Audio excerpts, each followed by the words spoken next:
Wizards team. Now remember, AD's yet to play a game with Washington. He sustained that left hand injury. It kept him out for the second half of the season. But Wizards general manager Will Dawkins, he spoke with Sirius XM on Davis's future. DC wants to be in DC. We're going to keep him there. I think the important thing for us is just building on the summer and kind of making sure we're ready to go at the beginning of the year. And he was out here with all of our guys. We had every single one of our team members here for game one. So we had all 17 guys on the roster here, and he was a big part of what we had going on, working out, leading the group workouts for our veteran players. So it'll be a fun summer. Obviously, we'll have a conversation when we're allowed to officially have a conversation. When they're allowed to potentially have a conversation. So he's not August 6th, right? That's when we're talking about an extension being eligible. But it's their own players, so I would imagine that you give an inclination one way or another by now. And you mentioned that left hand, that healed right after the season and right after they maximized the lottery odds, which they ended up winning against AJ DeBonce. But it's fully healed now. Yeah. And I can tell you this, he can go like this. Gimme.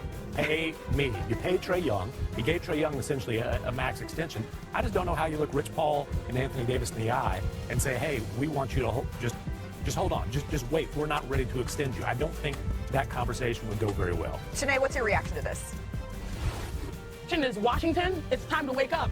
It's winning time, finally, please, Lord, because it has been, since the last time the Wizards won 50 games, 1979. The last time they won a playoff series, 2017. The last time they were in the playoffs, 2021. It's time to win. And I know that the Eastern Conference right now is an arms race, but when you look at their roster, you need a big three in a different way, especially when you have AJ DeBonce coming in at the literal 3-and-D position that can bring in an influx of accountability and just passion for the game. You have Trae Young, an all NBA type of point guard. He's always up there with scoring and assists. And you potentially have Anthony Davis as a center. We know what he's capable of. This is a solid roster to get wins. So if there's any time to turn things around, it is now, because the Washington Wizards fans, it feels like they've been sleeping for a while. It's a sleeping beauty. Time to wake up. Time to wake up. Well, it's now for the ownership, too. And go ahead, Bert. Yeah. No, what I was going to say was, for Anthony Davis, this is a moment for him to be selfish. Selfish in a way that you want to find a home. Like, if I'm Anthony Davis, I embrace this situation.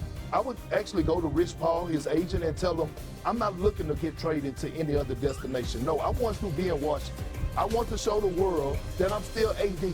AD, when healthy, is still a top 10 to top 15 player in this league. He's still a guy that's going to go out there and is going to give you 25 points, 12 rebounds, and 2 blocks a night. And so, again, AD, I don't want to look at him on the back part of his career and look at him as a journeyman.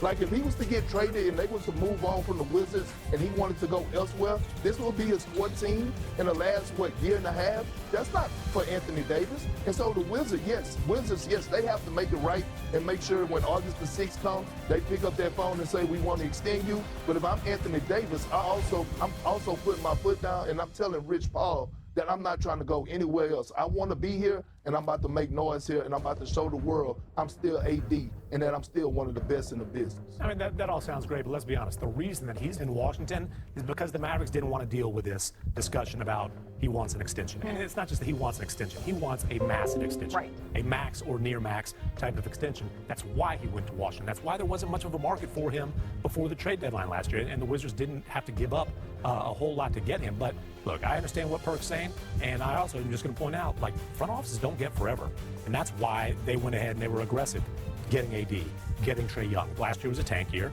They finally got some lottery luck.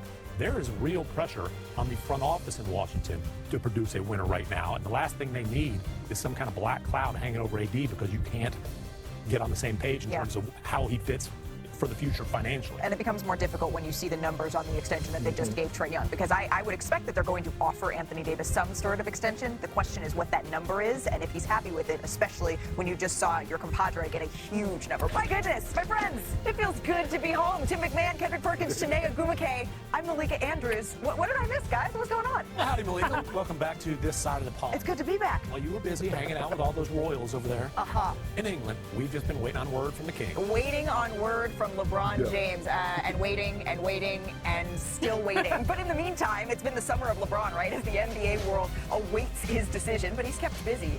LeBron and his 2016 Cavalier championship team, including our very own Richard Jefferson, they took a little trip abroad for the 10-year anniversary of the iconic 3-1 comeback. Amon Shumpert, he made the trip over there as well. But we can't talk about what LeBron's been up to without a little bit of golf. He's been in Ohio, Pennsylvania, the New York area, and he was across the pond as well. Although I think it was Scotland, not London. And this past weekend, he was back in the Big Apple for a Jay-Z concert at Yankee Stadium. I wanted to go to that. I know you did too. And then he's scheduled to be at Fanatics Fest on Thursday for a live podcast episode of Mind the Game here. So LeBron's free agency has lasted about 2 weeks so far, making this already the longest free agency of his career when he's switched teams. If history is any guide, when he returned to Cleveland in 2014, the announcement came on July 11th. So Kendrick Perkins, we're bringing it back by popular demand. You have a word of the day on this entire LeBron situation. What is it, my friend? I do, Malika. And listen, I just realized that school is about to start again in about 3 weeks. Yeah. So Bron needs to hurry up. At this point, the word to describe what he's doing is grandstanding. Ooh, grandstanding. I believe that he already knows where he wants to go, but the definition of grandstanding, the act or practice of behaving or performing in a showy way in an attempt to impress others.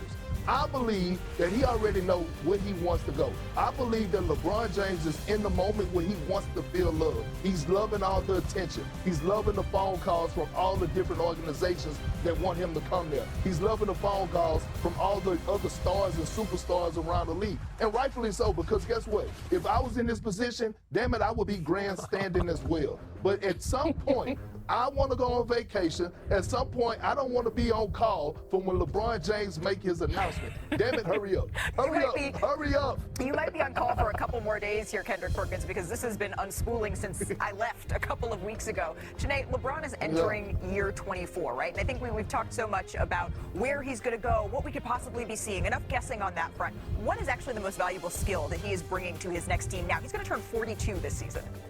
So in the spirit of words of the day, I have one particularly for millennials because there was a crazy book and show. The word to describe what LeBron James brings to a squad is he's an anamorph. He's an anamorph, which means he can fit in with any type of basketball. He can fit in with any type of player because he has a skill set that continues to morph to what the team needs to be successful. We saw him last season with the Los Angeles Lakers. He morphed into one of the best, I can't believe we're saying this, third options based off of what we've seen historically in his career. Yeah. He was able to play alongside Luka Doncic and Austin Reeves seamlessly. But then in the same year, we saw what happened in Houston. I still have PTSD because he morphed back into a primary option and won them a playoff series just by the skin on his back and on his, chin. So when you think about LeBron James, he has every skill set, passing, basketball IQ, scoring. And so it's almost like that's why he has so many callers, because everyone knows they can use him, especially the championship pedigree. There's no reason to believe that at 42 years old, turning 42 in December, this man can't average 25 and 5 and be an all-star this season. Well, yeah, and I ain't got a fancy